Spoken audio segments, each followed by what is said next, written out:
Hi everyone, today I would like to talk about the energetic evolution of our consciousness. As you can see in the graph, it's a system based connected with the seven chakra system. There's many different system of chakra which are energetical point we have in our body.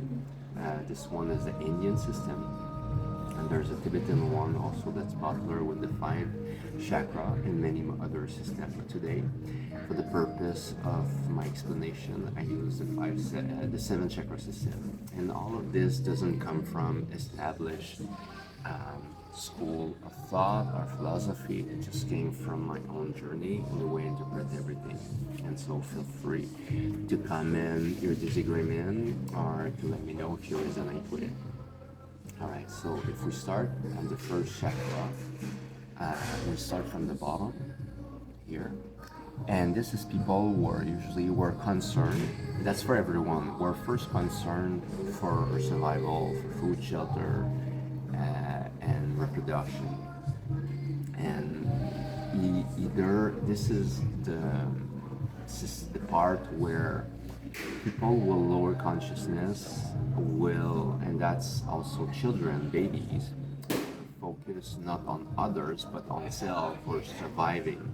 And so if we have a difficult upbringing, we might commit stuff, but it's only for survival. We might even hurt others, but it's for survival.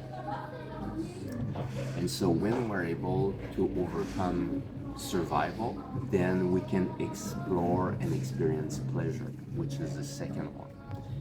And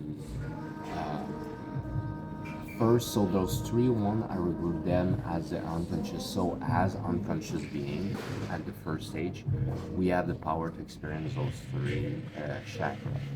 So survival, pleasure, and confidence or willpower. And all those three is the unconscious level where we're focused mainly for survival or the ego growth. The word pleasure, power, and just doing stuff that are bringing excitement for the ego, mainly usually following conditioning. Um, and then when we're raising in consciousness, usually the first experience of higher consciousness is love, falling in love with someone. It feels magic. And of course, there's people who've been heartbroken and they don't believe love exists, but this is usually a first experience of a deeper connection that is beyond the ego. We're melting with our partner if it's true love. And it's our first understanding that something else exists.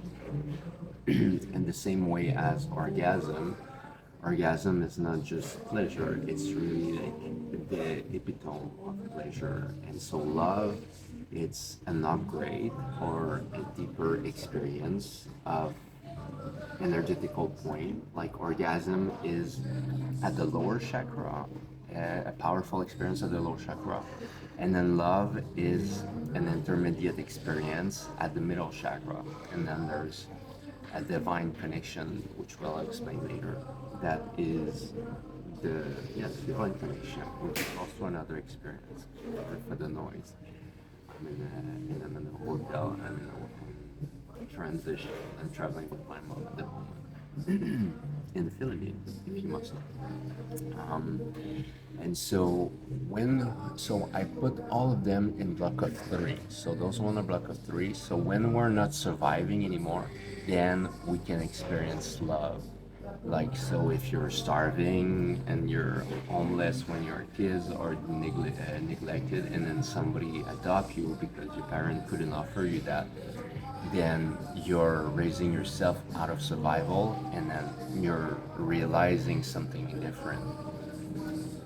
So every time we want to raise up, usually there's something at the lower part that we are kind of letting go, or that we are not experiencing anymore. And so if we keep rising after love, we have communication of truth.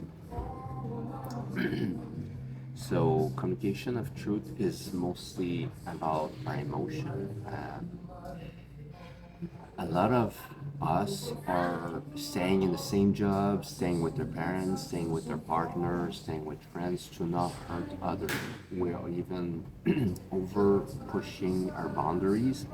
So meaning that we allow other people to hurt us at the macro level because we're not able to speak our boundaries because we believe and they are good people, but we believe we shouldn't hurt their feelings, and therefore we're not speaking our own truth. And it doesn't mean that we necessarily have to clean everyone from our life. Maybe it's possible, but it's to learn how to be able to speak in peace and sustain connection and love and appreciation, but to not allow something that doesn't resonate with us anymore, so they can understand that it's not about them. It's not like I don't want to hang out with my friend anymore. It's just I don't want to go. Say for example, I don't want to go to the bar, or I don't want to. I don't feel like I don't know if you're vegan. You don't want to go eat burgers anymore. So it's just really this is the beginning of the phase. Of course, eventually you become. It's possible that you be so different that all your high school friends are thinking that you're just a waiter, and then there's just the process of you speaking your truth automatically increase the distance they feel with you. And of course, if they most of the time there's a split in the journey, and then if we both are learning how to follow through, then sometimes there's meeting back many years later, which happened to me. The spiritual journey is not something for us to like push on others, but it's for us to assume first on our own. And if it's possible, create inspiration toward others by being honest and truthful with ourselves and others. And eventually, when they're ready, they remember like, oh, tea is different. Tease me. And then by knowing that they know someone that made it and was able to push through the the resistance that's coming from society, from friends, it's easier for others, for the number two, three, and four of our friend and family to eventually speak their own truth by themselves and pave their own path toward their own inner journey. And so, speaking the truth, which is I forgot the, but the throat chakra, I forgot the Indian name. And so, this is when our consciousness is rising, and because we have to take a path. When we are feeling different, but we're not acting different, then we're staying the same and imprison our soul, our consciousness within the conditioning that keeps us where we currently are. And so this is the phase where we're starting to detach ourselves from worldly desire and the necessary for personal pleasure, meaning that it's possible to experience pleasure. But I feel it's different now. So even in lovemaking, I feel there's a difference between fucking someone, or making love.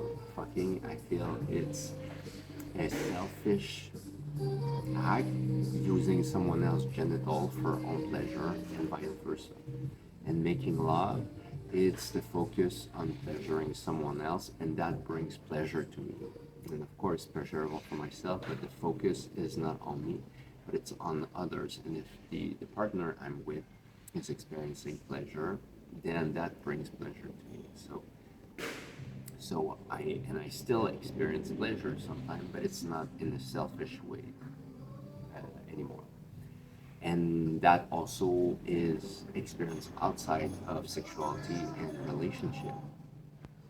That I don't. I feel that before, pleasure has to be personal, has to be about me. But now it's about connection, it's about joy, it's about, I don't know, when I dance, now I'm like, I don't rock climb anymore, and I'm more into dancing. It's about connecting with the music, with the community, with the dance floor. And yeah, pleasure is not something of the mind, if it makes sense. It's a full body experience, and that includes dancing. Um, I feel that before, say, when I used to take drugs before my spiritual journey, it was mostly happening between my ears, and now joy and pleasure is experienced throughout the whole body and even out of body experience. Even when I dance, I do feel I'm a picky dancer, but if I do dance and everything feels perfect, it feels really like a spiritual experience. I feel like I'm high on drugs, although I didn't take any drugs or any substances. Yeah. So pleasurous experience, but it's not personal. And then we go to the third eye, the intuition, where the communication with higher wisdom. And as you can see, as we're going up here, we're moving away from this. So now we're 4, 5, and 6, and it's super conscious at this stage where we understand that in order to rise ourselves higher, we have to let go of uh, those chakras, ego doing and ego recognition. So really, the third eye is speaking to. It's not that I'm not experiencing anything in my body and my mind anymore, but it's really that it loses importance, it loses its priority. So it's not loses importance, but it becomes on the back burner. Before, I think the best metaphor I can give is that my ego was the driver and the car is my body or my is the journey, the vehicle in which I'm using journey to go towards somewhere. And the soul or my intuition was unconscious, either passenger on the back seat. And then you arrive in those level, and then the passenger wake up. So it's like, and then you realize there's something more than the ego. But still, the ego doesn't want to let go control of the vehicle that is your life. But eventually, from the story I heard from people who have been on a journey similar like me, for me, I had to let go. My ego, I had to let go the wheels of my life to my true self because I got so many injuries. So I expressed in previous video that in 2011, 2012, I had 11 serious injury all on the right side. And for other people, it would be cancer. For other people, it would be a significant loss. For other people, it would be diseases, allergy. It could be anything that make you unable to enjoy life as it used to be. So, because when everything goes well in your ego life, then you cannot want more. Like your life is perfect. It's really when life takes it away from your ego, and then you are not smart enough, and the specialists that have big brain that you know are not smart enough to help you get it back, that eventually you either kill yourself or you surrender. You surrender to either God. That's why people start praying when I don't know if there's an attack in the plane and it's about to crash. People of all religion and no religion are starting to pray when they have no power and they have to surrender, and suddenly they start praying in something they didn't ever believe before. And and it's the same. When I had all those injuries, I was about to break, and so I had to let go. And by letting go and allowing it to take the lead, meaning the passenger that was in true self take the lead, and the ego is not going out of the car. We're not ejecting or killing or dismissing or suppressing the ego, but we're just putting it as a passenger.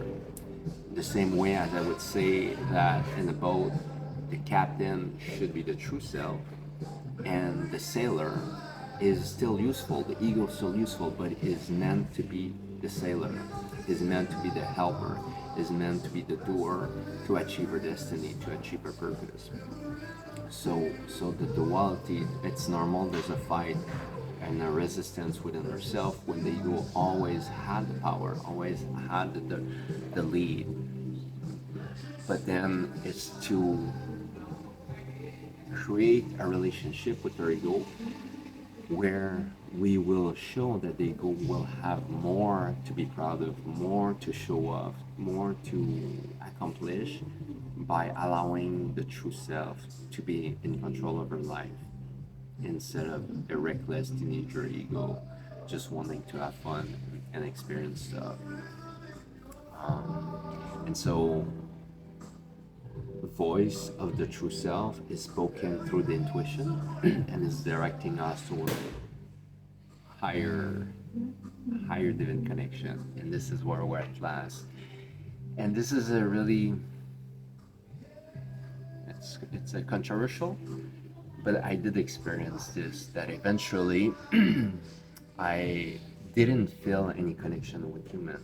So you can see here that every time you rise up, you dismiss, and so when you're on up here, you don't even experience love and human connection. And that's what I wrote here. It's controversial because human connection are special, many a significant one. I had a phase on my spiritual journey at the end where I could feel nothing. So I was not hungry, I was not feeling physical pain. I was really skinny. I was eating, at the lowest, I was eating maybe 300 or 400 calories a day for almost a year. But I feel amazing. I climbed my biggest mountain on a fruit diet. When it was a time for me to restart climbing, to actually climb Patagonia in South America, I restarted eating a little bit more than 300 or 400 calories. I was likely in the range of maximum 1,000 calories. And on the first day, after not climbing for a year plus, I was carrying 47 kg, and I was probably weighing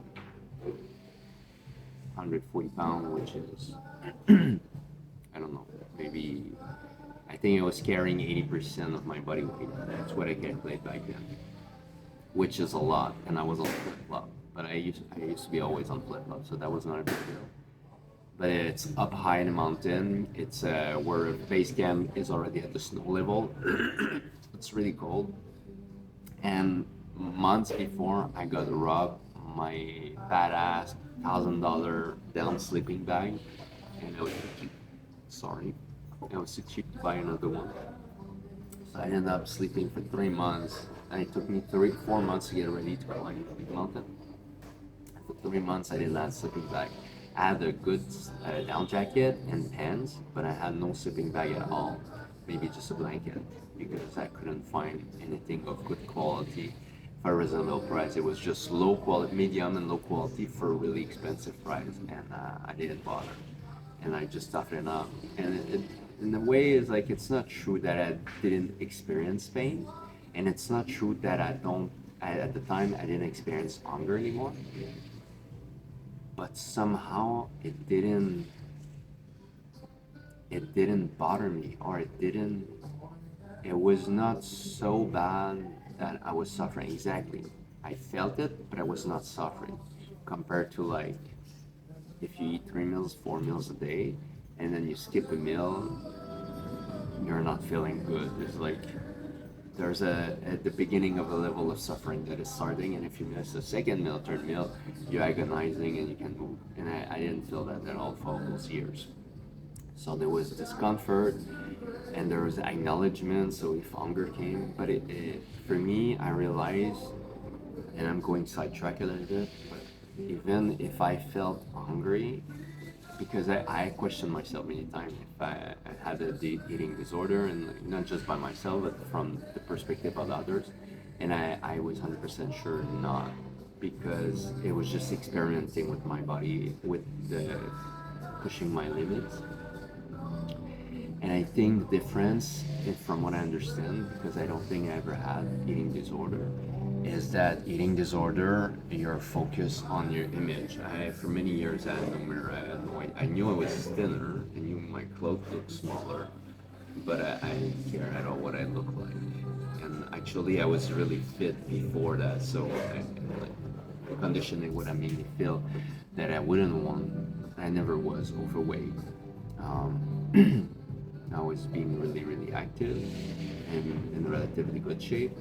And so losing all this weight was definitely more challenging as a man in society. I did it because it was a path. It was just following my intuition, and I just didn't question it. And that's what is difficult when we follow our intuition compared to when we follow our mind. Our mind is telling stories. So there's a beginning, there's why, and there's a future. There's a storytelling telling us where it's coming from and where this decision is going. Intuition is just a revelation. There's no beginning, and we don't know why, where it's going. And so it's like a stranger show up in your life. You just somebody walk and say, "Follow me." Do you go? Do you trust your gut feeling to know if it's gonna harm you, or who's this guy, or what does he want? And all those questions are never answered. And if you trust blindly and it's truly coming from the intuition, the answer might come days, months, or years later, but they feel right. They feel sometimes scary, sometimes I question myself, but it's all coming from the mind. But this new, engine of decision that is not, that overcomes the mind, it's becoming stronger, more powerful, and more brings more clarity. Clarity for the ego. The first time is like, what the fuck? And then when you trust, if you hitchhike and the first experience of hitchhiking, think you almost die, then there's a good chance you're never gonna hitchhike again. But if you hitchhike one time and it's scary and it's the best experience of your life, and then you hitchhike the second time and it's amazing as well, and it's like 10 times, and then there's a good chance that the 11th time you will jump blindlessly. I think it's still good to be curious and careful, meaning that like follow your gut feeling. If it's like somebody that feels too sketchy, and maybe not somebody's dangerous, but maybe drives sketchy, you just ask to opt out, and then trust your gut feeling. I mean, there is some bad people out there. So,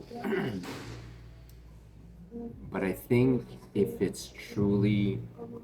you're not truly seeking for adventure, and adrenaline is the same thing with psychedelic.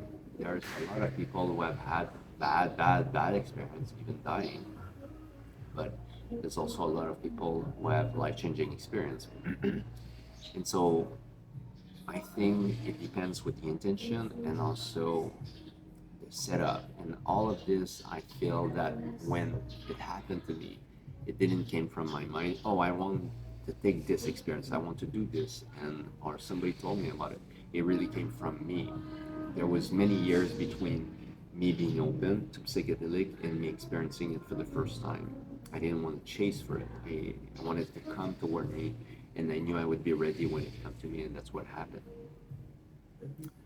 Um, I'm all over the place. Sorry. Yeah. So losing human connection, and I remember. So I was not feeling anything in the body and personally, and I had like to introspect. Is like the person I'm closest to is probably my mother. I'm traveling with her a couple months every year now, and that was not always the case. We used to be apart for many years, but we both did our work. And I would travel around the world a couple of months a year. And in the depth of my journey, there was another time when I used to spend a lot of time with her.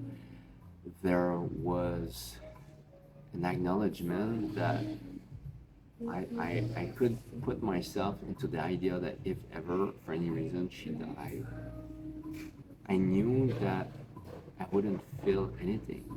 And then, and then I questioned myself if it was right or wrong, or what had happened to me already. And I think it was necessary. There's a lot of people say that spiritual people are fully disconnected with themselves. They're bypassing their emotions, they're bypassing reality, they're bypassing paying their bills, responsibility, everything. Um, but I feel it was necessary. I don't want to sound too arrogant. I don't want to sound that I'm somewhere and others are not. I'm just expressing what feels alive in me. And so the first drawing, I feel I went to all this journey and eventually, I don't know if I'm even there yet. Maybe I'm just here. And um, and eventually I came back down. I don't know. I feel that the purpose of the journey was to detach myself and eventually come back in the matrix, in the real world, where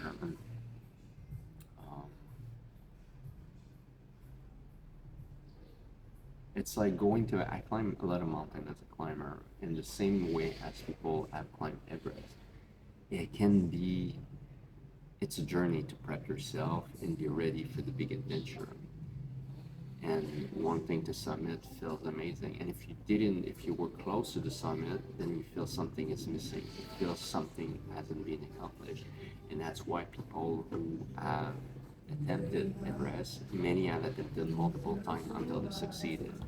So sometimes they 2, 3, 4, 5 try. It's expensive, but I understand the thirst for pushing the limit and reach an accomplishment. And I really feel for some people it might be an ego thirst, an ego desire. But I feel that if it's coming from the right place, then I feel that the journey can only be accomplished when we go to the top. And when we're at the top, the goal is not to stay there. Nobody lives on the Everest. I mean, would die first, but it's to come down, share experience, and most importantly, just know that it's behind us. Maybe it was our dream since we were a kid, maybe it came out later, but it's really about an accomplishment. And of course, there's stigma around people climbing Everest who are not real mountaineer and end up just doing it for pride and bragging rights. But this is not the Everest. This is a spiritual mountain. You don't need to be rich for it. You can have nothing and you need nothing. It's really, it's really the only journey that matters. And, when you're out there, I thought really I was at a point after 7.5 years where I said I have enough, and I know that back then I wanted to isolate myself, so wanted to stay on the top, and my ideas was either to like find a remote place in the mountain or an ashram, like not a temple, but like yeah, either an ashram or a monastery where I could live for the rest of my life because I felt that I didn't need anything from society anymore and didn't want anything from society anymore. And I'm not going to go too much into details because I'm finishing the dream part. But I had an experience where you feel that no, the real journey is to come back down and to live this inner wisdom among others. And of course, I've been challenged more than once, mostly in a relationship. I feel that there's a higher level of wisdom compared to me. I was in a relationship before this journey here, and suffering and creating suffering around me. Not that I'm not creating suffering around me anymore, and not that I'm not struggling in relationships anymore. It's far from it. But I feel different, feel more equipped, feel that there's still something for me to learn. So maybe actually I'm full of shit. Maybe there's a higher mountain. And eventually I'll be back on this mountain one day. Or maybe I'm still on it. I just don't know. And this gonna change. Everything is not here for me to compare and to judge others and feel better. It's just whatever came to me, and I like to project it in this image. So this is my personal journey if you resonate with it. I'm happy. If you don't, you can use it to rectify your own journey, what you feel it is to be a consciousness beyond conditioning, beyond nature. And I think I've done for today. And please comment, like, and if you watch, for me, my criteria to subscribe to a channel that I enjoy is if I watch at least 3 videos of that creator, that means they already bring value to me, and there's a likely chance that I will enjoy further video, and so I subscribe. So please, if it's your 3rd video or more, it costs you nothing, and it helps me to share more with others. So please subscribe. See you in the next one.